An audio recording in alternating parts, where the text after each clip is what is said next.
I think we're sort of coming back to, I had no idea, coming back to the pages I started with and rethinking what it is to be a beginner in tech. And the input we've had from Jana, I didn't know about it until last night, but Jana told me that her news.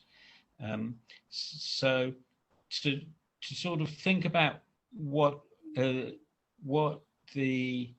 things we've spoken about relate to the tech community, I'd say that more understanding of the importance of accessibility and the nature of accessibility, less attachment to PDF as an output medium, and awareness of the importance that documents be accessible. Listening to Arthur talking about his wife at Apple reminded me of a book called The Psychology of Computer Programming, which was written in the 1970s by a man called Steven Weinberg. And it's a really, really good book. And I even thought, well, I should recommend that to Jana. But I realized it's probably available only on paper. And it might be difficult for Jana to get a copy of it that she could read. And that's just an indication as to how unempowering inaccessible documents, how demoralizing inaccessible documents are, that you're cut off from so many things. And if we can possibly change that, we should make an effort to.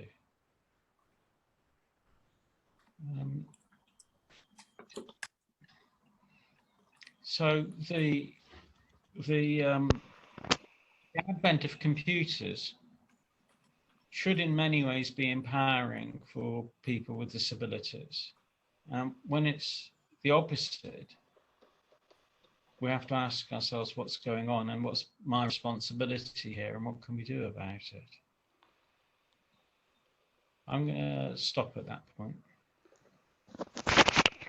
Jonathan, can I request something? You mentioned the author Michael Steven Weinberg, and the title of the book was?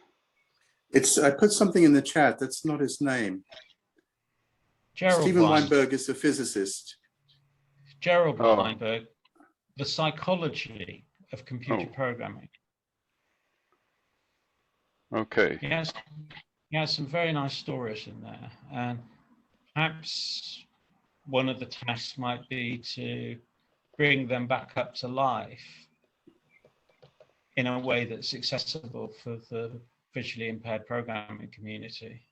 I think the psychological side of computer programming is actually really very, very important.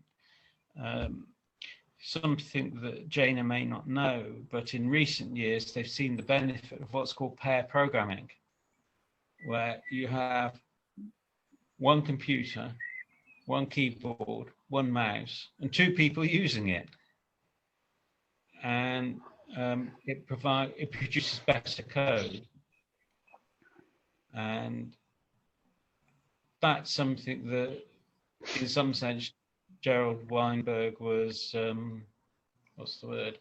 anticipating in some of his comments in his book. So, but the psychology of computer programming is actually really, really very, very important. That a lot of the problems in computer programming, many of them have got a psychological aspect to them.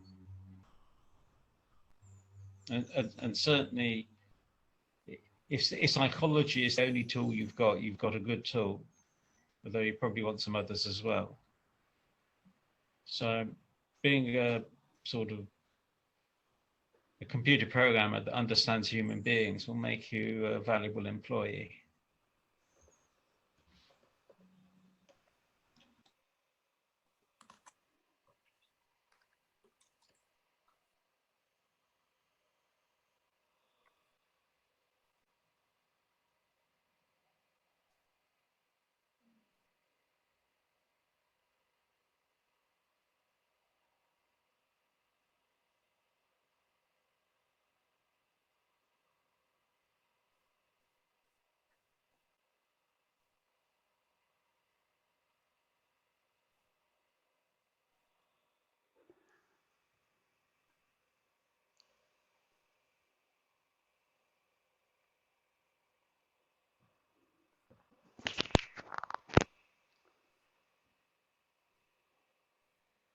Thank you for sharing, Gina, about books. Bookshare. It's Bookshare. I think I made a bookshare.org. typo. Okay, fine. Yeah, and they have a lot of books on programming. So they have, I mean, like recent books and books that teach programming. And so, and you get it in a braille format that you can put onto a braille display, or that you can have it read by a software, you know, synthesizer. So they have a ton of stuff, but often the stuff that people don't have is some of the more older things, like that, you know, would be in that category. And then if it's really specialized or done by a small press, there are like certain presses that I think all their books on computing, or, you know, all their books anywhere, for any publisher, they automatically come to Bookshare. They give them an electronic version for them to convert and make available, but not all of them do. So there will be like, some of it is very academic and very obscure, but then there will be something else that I'm looking for that's in a different area and I can't find it anywhere. So, you know, that it's tons better than it used to be. When I was growing up, it was really difficult to access printed material, and now it's so much better, but you do still run into, I mean, I'm sure it's only a fraction of what's available in print. Jonathan, I'm sorry. I was going to say something about privilege, which was when I was an undergraduate, I studied at a university that was a copyright library, which means it had a right to a copy of every book that was published in the country. And so if I wanted some book, I could get it from the stacks. I could put it in order and it would arrive. And I'm sure that would be true even if I was a blind student, but it wouldn't be any good to me. And with the absence of accessible books being published in accessible formats, you've got the complete opposite of that for people who are visually impaired, is that even if they can have physical access to the book, it's not in a form that's useful to them. I noticed that Amazon seems to be doing us a bit of a good turn by making things available on Kindle. You know, you're nodding your head on that.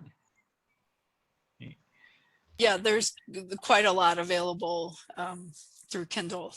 But again, it's some of the more technical things can be difficult because of formatting and things, or just even understanding what's on the page. So, or the other thing I find in some of the computer books that I get is they'll have all these screenshots interspersed, or illustrations interspersed, and those are not at all accessible. So they'll be going along and say like, see figure 2.1, and it, you know, like it doesn't help me at all. So yeah, just like you said, Jonathan, if it's not, it can be great, but then you can run into something where it's just like, oh, here we go again. Like this, I can't understand this because this part is not accessible. And I think the same is true in Kindle. If it's text, it's very accessible, but when you get into any kind of diagrams or figures or charts or anything, then it gets a lot harder to, it's not as accessible. If I may,